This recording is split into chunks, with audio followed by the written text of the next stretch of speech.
Hey guys, welcome to another episode of Around the Table GTA.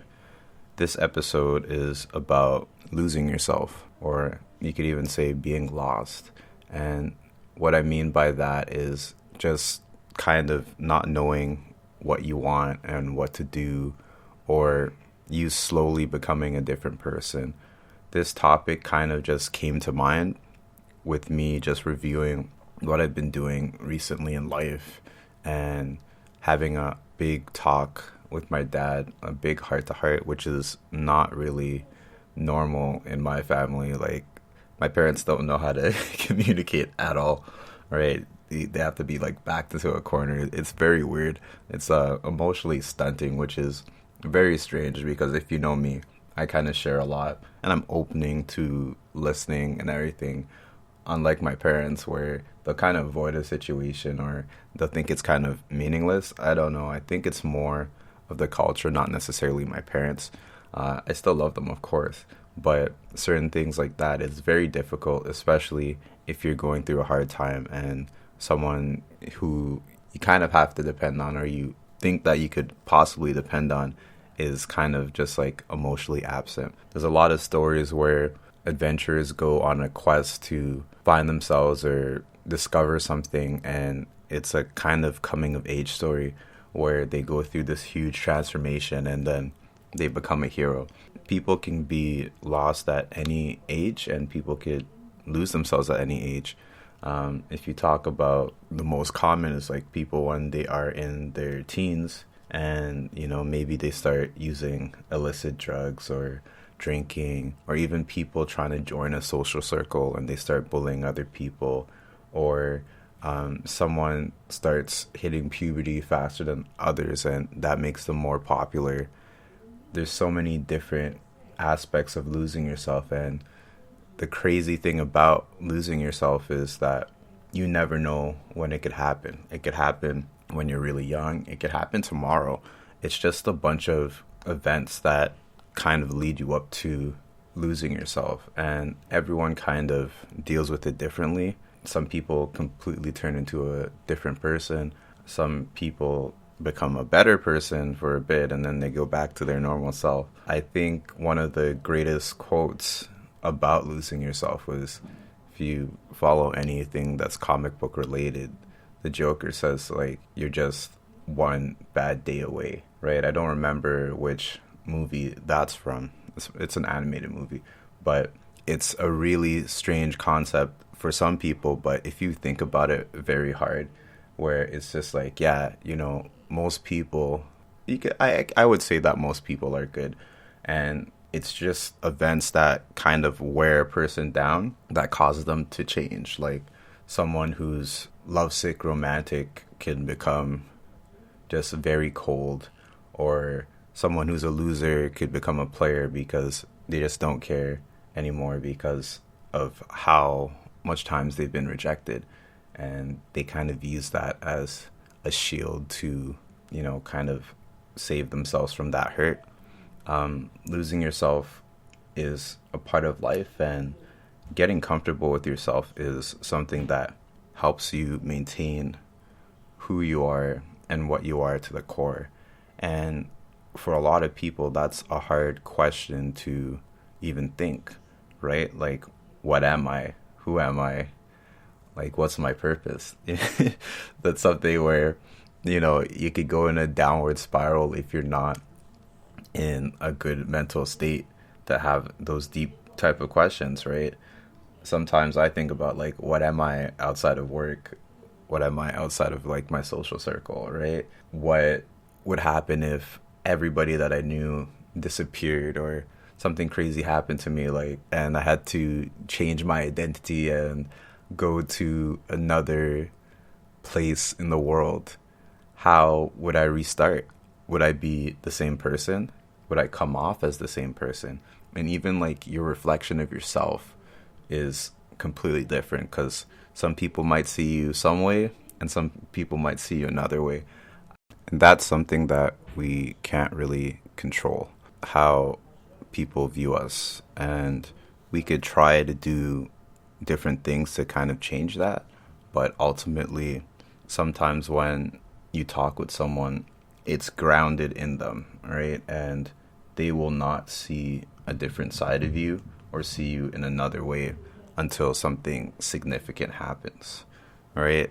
And that's something that can be hard to deal with, especially if you're someone who is always trying to improve or someone who's done a lot of bad things in the past and you're kind of trying to repent or just make up for all the things that you've done to harm others. And that's hard, but at the same time, it's not on someone to forgive you just because you've changed. You still did what you did, and whether they choose to forgive you or not is up to them. That's not your choice. Losing yourself and finding yourself is two polar opposites, of course, but sometimes you have to lose yourself to kind of find yourself as well. Recently, I was talking to a friend who I haven't seen in a while. I've known them since elementary school, and it was just a really short conversation, and they said that they are in a new job field and they're just trying to switch things up in life, right? And they seemingly like what they're doing at the moment. And that's something about finding yourself or even like losing yourself as well, where you might think that you really love something and then it's kind of too much, or you don't like it as much too. Like it's just how life is, right? That could be with relationships, that could be with jobs. Especially with jobs. I have another friend who was very into cooking, baking, etc., right? But they didn't understand that the culture in like a restaurant, for example, or even fast food is not as nice as they are, right? So it kind of put them off of the whole thing in itself. They did do like a baking business for a while. I don't know what really happened to that, but at the same time, it is a reality check. There was a time in my life where I worked in the kitchen, and it was an interesting experience. If you're not a person who likes to swear, if you can't deal with pressure, if you can't deal with banter, and then the same thing where someone is a little bit lazy and then it kind of ruins everything. That's like how it is back in a kitchen. So if you're ever in a restaurant and you're thinking, what are they doing back there? People could be arguing. People could be just chilling. People could just be vibing out. It depends the type of restaurant that you go to, and it depends on just the people that kind of end up there. I met some very interesting people, and I would say it was one of my favorite jobs at that time of my life. The only problem with that job was that my hours were very weird. It was like 10 to 2, and I had to go to work. Or, no, I didn't have to go to work.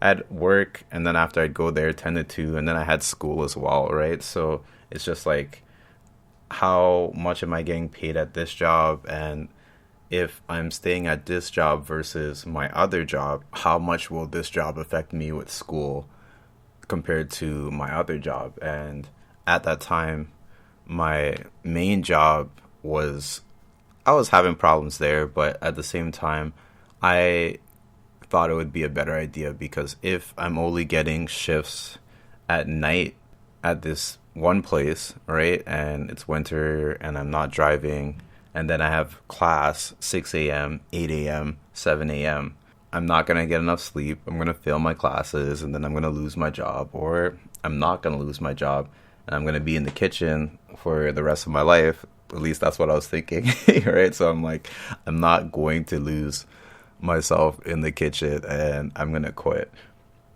Even though it was a great workplace for me, like, I love the environment. I like how raw the people were. I liked how we got to get free food when we left. And, if someone didn't finish or someone didn't order the right thing, we could throw it out or we could eat it. So, we kind of ate on the job as well. Unfortunately, that place doesn't exist anymore, but it's still a nice memory. And that's a thing too, right? There's a lot of things that we do in our life and then we'll forget. And then it'll come back to us in a memory. Like recently, I've been sleeping a lot more because I'm on vacation and I run on a schedule now, which is very strange. I guess strange for most people. I just get up and I go to sleep whenever I want, and I get up whenever I want. So I have zero type of schedule. Like I'm waking up at 5 p.m. sometimes. I'm waking up at 2 a.m. and it's almost been a week of me being on vacation, and it's just been great because if I feel like sleeping, I'll sleep. If I feel like being up, I'll be up. And honestly, I've thought I'd be sleeping more, but there's times where I do sleep a lot more, and then there's times that I don't. But yeah, sometimes memories come back. I had a dream and I was like fighting people, and then there was a person from my childhood who I completely forgot, and I was fighting them, and and I was just like, how did I completely forget about this person? This person was like a pivotal part of my life, at least in my elementary school days. And he lived on the same block or the neighboring block, and we used to get at it, and then we'd be cool again, and then we'd be beefing, right? So it's just interesting where some things you could hold dear and then you could completely forget because of all of your experiences. So sometimes it's good to lose yourself for a bit, and you kind of rise up from the ashes from being burnt down. So guys, I hope you did enjoy this episode. Hopefully you share it if it kind of resonates with you. If you're on a platform that has likes or upvotes or whatever, if you like the episode, give it an upvote or comment or whatever. And hopefully you guys will check me out in the next episode. See you later.